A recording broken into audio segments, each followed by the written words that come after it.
رانا ثناء اللہ صاحب، یہ جو معاملہ ابراہیم ایکارڈز کا ہے، اس کے اوپر آپ کی کیا رائے ہے؟ کیسے آگے بڑھنا چاہیے؟ دیکھیں، اس میں پارٹی کی یا گورنمنٹ کی تو اس میں کوئی رائے اس طرح سے نہیں ہو سکتی کہ یہ ایشو جو ہے اس لیول پہ نہ ابھی درپیش ہوا ہے اور نہ ہی اس کے اوپر کوئی جو ہے وہ ڈسکشن ہوئی ہے۔ میرے دونوں محترم بھائیوں نے جس طرح سے انفرادی طور پہ اپنی رائے دی ہے، تو اس طرح سے میں بھی جو ہے وہ اس کے اوپر اپنی رائے جو ہے وہ دے سکتا ہوں۔ اور میرا اس سلسلے میں میری ذاتی سوچ یہ ہے کہ وہ جس طرح سے کہتے ہیں کہ مدعی سست اور گواہ چست، یہ نہیں ہونا چاہیے۔ فلسطین میں بہت خون بہا ہے، وہاں پہ بہت ظلم ہوا ہے، وہاں پہ تمام مسلمان ملکوں کو بالخصوص اور پوری دنیا کو بالعموم جو ہے وہاں پہ امن قائم ہونا چاہیے۔ وہاں پہ یہ جو روز خون بہتا ہے یہ بند ہونا چاہیے، اور اس مقصد کے لیے اگر وہاں پہ کوئی بھی کسی قسم کا کوئی معاہدہ ہوتا ہے، ابراہم معاہدہ یا جو بھی قوتیں وہاں پہ انوالو ہیں، کیونکہ باقی تو سارے لوگ جو ہے وہ سفارتی اور بیانات کی حد تک ہی جو ہے وہ مدد کر رہے ہیں نا، جو لوگ وہاں پہ براہ راست جو ہے وہ اس میں انوالو ہیں، تو ان کے درمیان اگر کوئی معاہدہ ہوتا ہے، اور اگر ان عرب ممالک کو جو فلسطین میں جو نمائندہ فلسطینی عوام کی اور فلسطین کی نمائندہ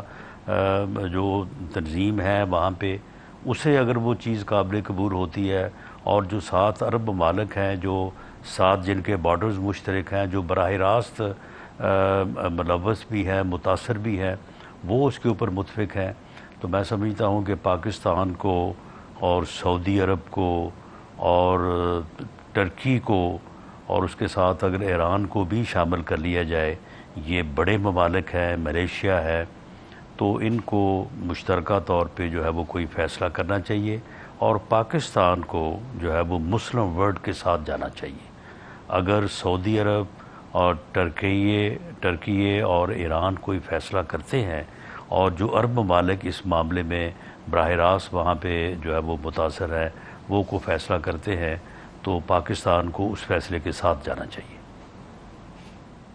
اگر سعودی عرب اور ایران تو بڑا ہی مشکل ہے کہ یہ سارے مل کے تو اسرائیل کو ساتھ کہہ رہے ہیں، آپ ایران بھی تسلیم کر لیں۔ سعودی عرب کی پوزیشن مختلف ہو سکتی ہے کافی حد تک ایران سے، ایران ایک اور پوزیشن لے گا۔ سعودی عرب مانے اور ایران نہ مانے تو پھر پاکستان کو کیا کرنا چاہیے؟ میرا خیال ہے کہ پاکستان کو کنسنسس کی جو ہے وہ کوشش کرنی چاہیے۔ ترکیے کا اس میں بڑا جو ہے وہ اہم رول ہوگا۔ طیب اردگان ایک بہت سینئر اور بڑے جو با اثر مسلمان رہنما ہیں، اور ایران کی بھی پوزیشن جو ہے وہ اب جو آج سے کوئی 1 مہینہ پہلے تھی وہ نہیں رہے گی۔ ایران کو بھی اب یہ معلوم ہو گیا ہے کہ پاکستان اس کا کیسا دوست ہے، اور انڈیا کے ساتھ جو ہے وہ اس کے جو ہے وہ تعلقات کی نوعیت جو ہے وہ کیا ہونا چاہیے۔ اور سعودی عرب نے جو ہے وہ ایران کے اوپر جب حملہ ہوا ہے تو اس نے کیا کردار ادا کیا ہے، اور انڈیا نے جو ہے وہ کیا کردار ادا کیا ہے، تو اس لیے ایران کی بھی اب نیکسٹ جو ورلڈ آرڈر بننے جا رہا ہے، ایران کا بھی اب مفاد اسی میں ہے کہ وہ سعودی عرب کے ساتھ، ترکی کے ساتھ اور پاکستان کے ساتھ جو ہے وہ اپنی انڈرسٹینڈنگ، اپنا کنسنسس اور ان کے ساتھ رہ کے آگے بڑھے۔ مسلم ورلڈ میں سمجھتا ہوں کہ لیڈنگ رول جو ہے ان 3-4 بڑے ممالک کو جو ہے وہ اب ادا کرنا چاہیے، اس کی بڑی ضرورت ہے اس وقت۔